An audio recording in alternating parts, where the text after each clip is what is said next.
La rédaction a été envahie par les manifestants. Nous sommes quelques journalistes à avoir rejoint le mouvement. Les autres journalistes de la rédaction sont actuellement dans les caves. Vous le voyez juste derrière moi. Nous sommes, devant les grilles du château de Versailles, tout près de Paris, où l'exécutif s'est réfugié sous très haute protection policière. Des milliers de personnes de tout âge sont en train de converger, vous le voyez sur ces images en direct, de converger vers l'Assemblée nationale. Et c'est... On me le confirme à l'instant dans l'oreille, le chef de l'État va s'exprimer en direct sur notre antenne. La Constitution permet au président de la République de prendre la parole devant le Parlement réuni à cet effet en Congrès. Il est des heures qui, de cette possibilité, font une nécessité. Les heures que nous vivons sont de celles-là. Nous avons fait fausse route. Nous avons préféré le clientélisme, les conflits d'intérêts, tout ce qui relève d'une forme de corruption ordinaire presque impalpable, à milieu des préoccupations des Français.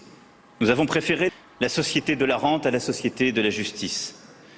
Et je crois profondément que par ces choix récents, notre peuple nous demande de rendre le pouvoir à ceux qui œuvrent à l'intérêt général et pour la dignité des personnes.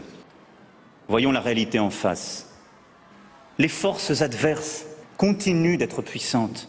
C'est une véritable révolution. Elle prend parfois les traits de l'optimisme volontaire, d'autres fois ceux d'une colère sincère. Le peuple nous a donné le mandat de lui rendre sa pleine souveraineté. Nous devons partir. Il en est ainsi à chaque période, lorsque le renouveau s'impose. J'y suis prêt. Je suis sûr que vous l'êtes aussi. Il ne nous est pas permis d'attendre. Les forces de la Révolution sont extrêmement puissantes. Pardon, Monsieur le Premier ministre, de vous annoncer aujourd'hui devant le Congrès cette mauvaise nouvelle. Ce qui nous est demandé par le peuple, c'est de renoncer, vous et moi.